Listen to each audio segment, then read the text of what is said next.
বাংলাদেশের উত্তরাঞ্চলে গৌরবময় একটি নাম লালমনিরহাট বিমানবন্দর, যার গায়ে লেখা রয়েছে দ্বিতীয় বিশ্বযুদ্ধের ইতিহাস।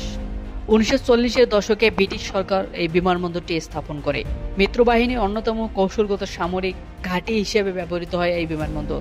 মিয়ানমার ফ্রন্ট এবং চীনের দিকে রসদ সরবরাহের গুরুত্বপূর্ণ কেন্দ্র ছিল এটি। এর রানওয়ের দৈর্ঘ্য 6000 ফুট।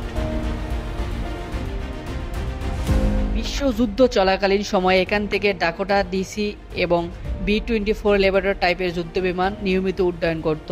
এ সময় প্রতিদিন গড়ে 20 থেকে 30টি ফ্লাইট অপারেশন হতো।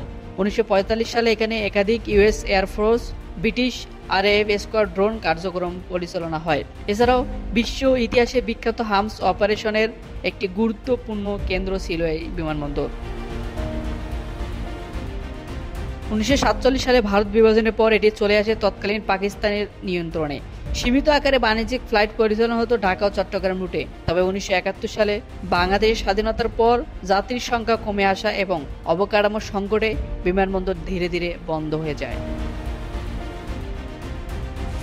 গত 26 মে সেনাবাহিনী মিলিটারি অপারেশনস অধিদপ্তরের পরিচালক ব্রিগেডিয়ার জেনারেল মোহাম্মদ নাজিবুদ্দৌলা জানিয়েছেন, দেশের সামগ্রিক সক্ষমতা বাড়ছে আর সে অনুযায়ী প্রয়োজনও বৃদ্ধি পাচ্ছে।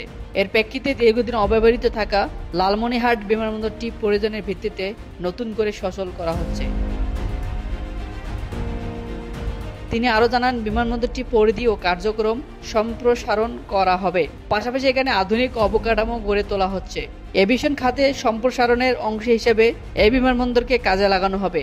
এটি জাতীয় সম্পদ এবং দেশের জন্য এর যথাযথ ব্যবহার নিশ্চিত করা হবে।